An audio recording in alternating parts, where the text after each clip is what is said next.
single day I'm gonna make something great.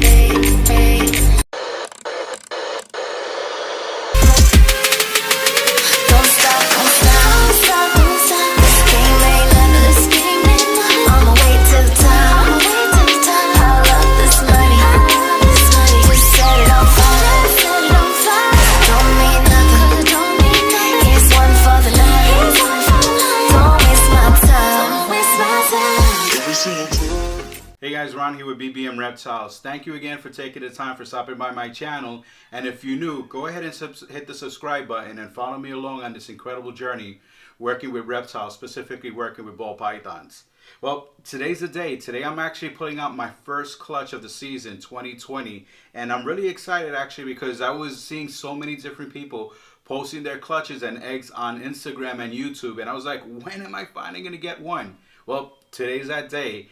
I actually misjudged the date, and that's curious. It's not that I misjudged it because, you know, when you go do an ovulation and with the shed, you're supposed to get at least 30 days after that. Sometimes a female will go past that, and I've even had a situation that one of my females, they went into a second shed before they dropped their first clutch. But this specific female, I had her actually candled it in that she was supposed to drop her clutch actually last Sunday. And oh, in surprise, she dropped it today. But before I actually go to that snake, I just want to retouch some of the basic things that it's really important when you're actually getting your first clutch. And I want to go over a few things. It's real important actually. Before anything is get your book ready. With your book, you're going to jot down every information, even the minimum information that you can imagine, because when it comes down to the following season and you want to use that female again, or even the clutch mates that's come out of that, you want to make sure that you have a good background, a good history of that. And one of the things I love basically using is the multi-purpose labels. These are basically, you can get it like in a Dollar Tree store, so like $1. And with that, heck, this is what I use actually to label my tubs with the eggs and basically the due dates on the specific ball pythons. And obviously your temp gun. You need a temp gun because the reason of this is not only is it going to help you within your incubator, but what I like to do also is I like to have a warm bath. So basically I can soak the females. And basically I'm not going to put them in cold water. So I make sure I have my temp gun and I'm basically checking the temperature of the water. And right now, the water is at 91.4 degrees. So I'm waiting for it to get down to 89. By the time it'll get there, it'll give me an idea basically to work through with my ball pythons to see what I have. So like I said before, when you're working your clutches and you have your very first clutch, before anything, make sure you have your logbook. You jot down all the information because like I said, it's going to help you during the future seasons. And obviously your tabs, so you can basically put all that information. My goodness, I keep saying basically. I got to try to stray away from that. Okay. Now, this is the moment of truth.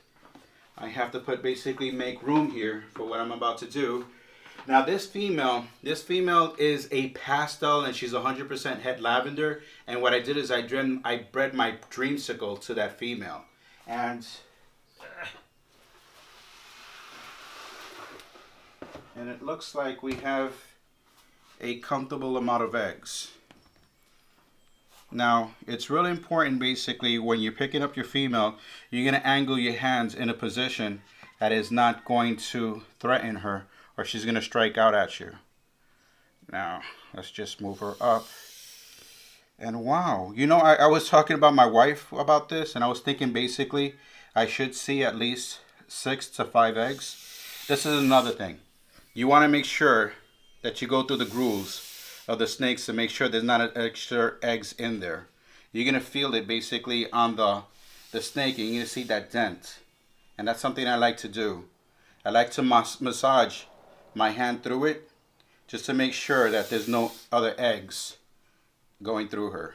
So you do that again and make sure there's no other eggs in there. She feels good. Even though she's tightening up a little bit, I just want to make sure that when I go through this, as you can see, there's no other eggs in there. And this is a first time female for me. Okay, now I'm going to put her in her bath. Keep her separate here for a while. Just move that through. I'm going to leave her in there while soaking. That way she's basically passing over the scent of her dropping those eggs. It won't actually bother her. And it gives me time to work with these eggs. Now, we are looking at 1, 2, 3, 4, 5, 6. You know, that's funny because I told my wife, from the looks of it, I imagine it's going to be 6. And even though it's extremely bright here, let's see if I can actually check. This is a brand new flashlight I actually bought for this specifically. Let's see if from here on this camera, even though it's better doing this on the dark, let's see from here if I can see some veins. Okay, I don't know if you can see that. I know it's extremely bright, but ready to go. There you have some veins there. This one also has some veins. This one also has some real good veins. And we got more veins here. And let's see if you can see that, if the camera can pick up the lighting on that. That one also has veins. And this one also has veins. Now the saying is basically, you mark them as they lay. I'm going to put a temporary mark on each one to give me an idea where I saw the eggs laid. Now before anything, I'm going to make sure I'm going to go through it, and just in case they roll, but I'm going to go through it again just to make sure I can see that air pocket on them. Now, I'm going to put this eggs to the side. I'm going to put this to the side since I already marked it. I already marked it with the veins. I already marked it more or less with the veins. So until I actually start working with it, I'm going to put this to the side.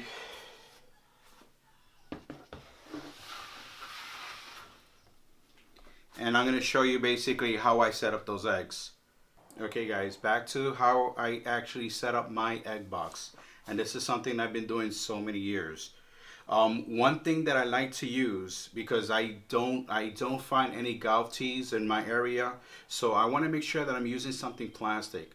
Seasons before, I actually used Q-tips, and what I've noticed is the humidity that's created or built up within the tub, it will actually stick onto that Q-tip, being it wood, wool, and the cotton swabs, and basically the wooden sticks. So you would see a buildup on that mold actually around that. So a way around it, basically, I found that can help me out is plastic forks, and I buy a big bag of it. Now typically what I like to do is I'll make sure that I'll cut it, and I know some of this is gonna fly away, but I'll cut this basically because what I want to do is I want to make sure it doesn't protrude on top of the tubs, so I won't have an issue of any of the top of the tub in any way moving or actually having a space open, so there's an escape of the humidity. And let's cut this last one. It's not easy. This is not the scissors that I'm going to use to cut my snakes, but I just wanted to show you.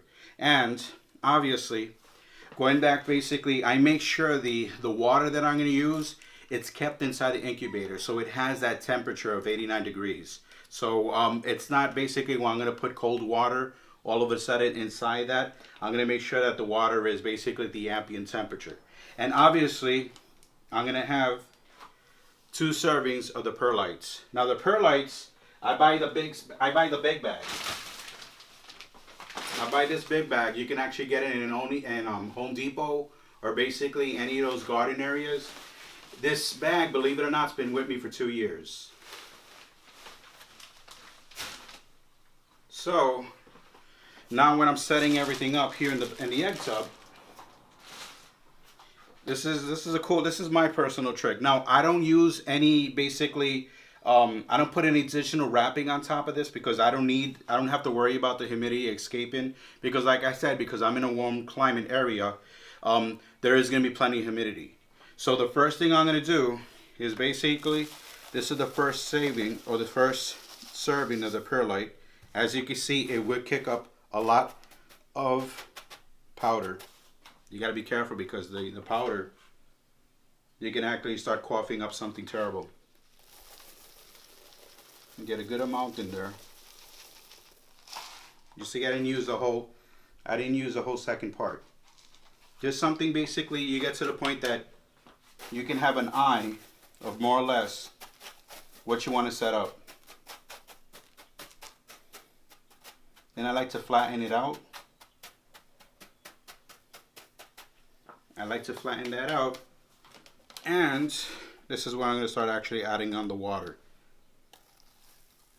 I like to do circular motions on this just to make sure I'm getting the whole area. And the first bottle is gone. This is like what? I think this is 16 ounces if I'm not mistaken. Yeah, 16 ounces. Even with the first bottle, I'm gonna add the second one, but I'm not gonna actually put the whole thing. I'm gonna just put, I would say, like a quarter to amount to half amount. The thing is, excuse me. Ooh. Excuse me about that.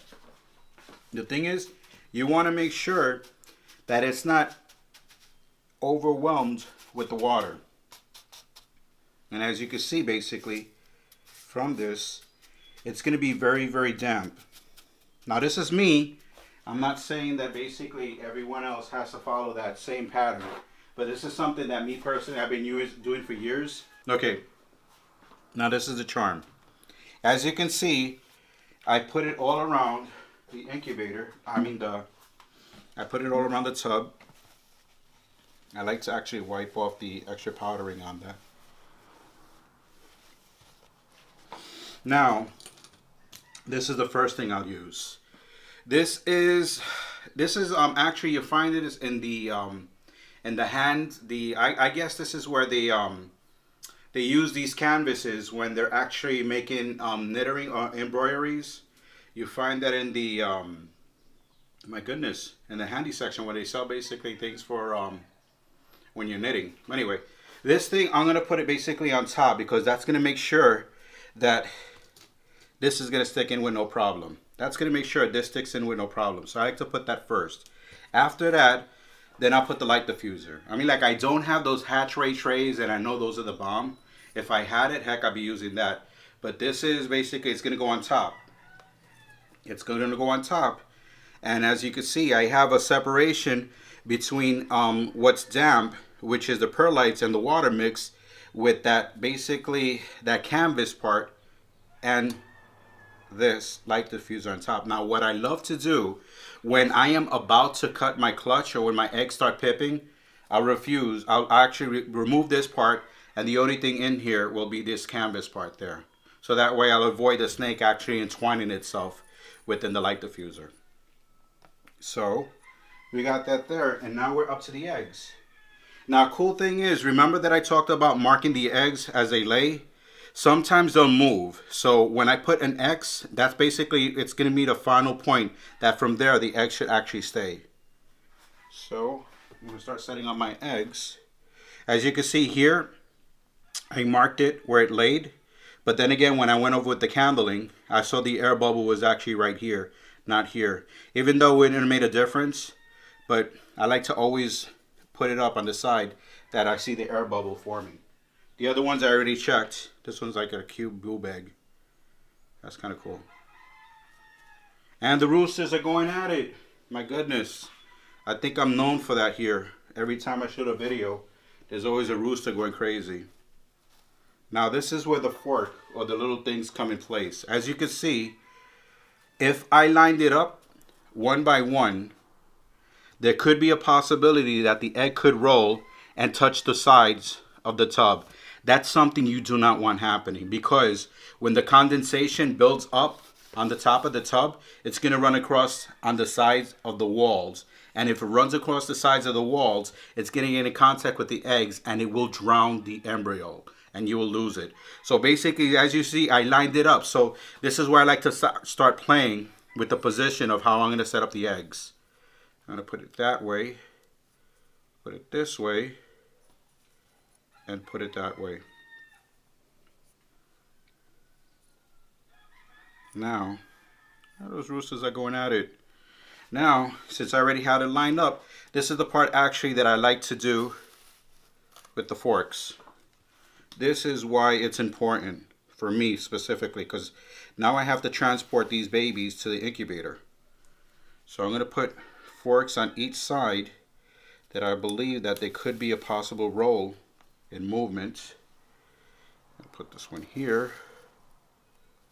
You said this one right here is going to avoid this one from moving. Now there's a problem with that one, so I'm going to put an extra one. And the roosters are at it. My goodness. They're not my roosters, just in case. I got a neighbor that got a stockpile of them. And the last one I'm going to put it here to avoid that one. And there you go. The eggs are placed the eggs are basically placed with no problem. Now it's off to the incubator. Okay, now I'm back in the incubator. The incubator, I had it running at least a month in advance. And the reason why I had it running a month in advance is because I want to make sure the temperature is set. I want to make sure it's acclimated to the temperature it's supposed to be. And right here, we're going to put the first one in. And so you can have an idea. Let's see if you can see that. The temperature is at 89 degrees and the humidity is set at 72 degrees. So that's just basically on this bottom level here. But as you can see, I have two actually different zones. This is a separate incubator from what this is. This one's a degree higher, which is 90, which is fine basically because heat is going to rise. So because heat is rising, it's always going to be a tad a little bit higher there until it actually acclimates with the top part. So basically, I have it set it up more that way. But right here, I got my first clutch inside the incubator, and I'm like so excited. This is just a start. I mean, like I still have a lot more females to go. So until I get actually filling this up more, there's a lot more still to work with. Anyway, guys, thank you very much again for stopping by my channel. Again, if you're new, go ahead and hit that subscribe button and come along, follow me in this incredible journey of reptile keeping. Specifically, we're going to get down to the ball pythons. And I promise you, there's a lot more to come. Thank you again, and I'll see you in the next video.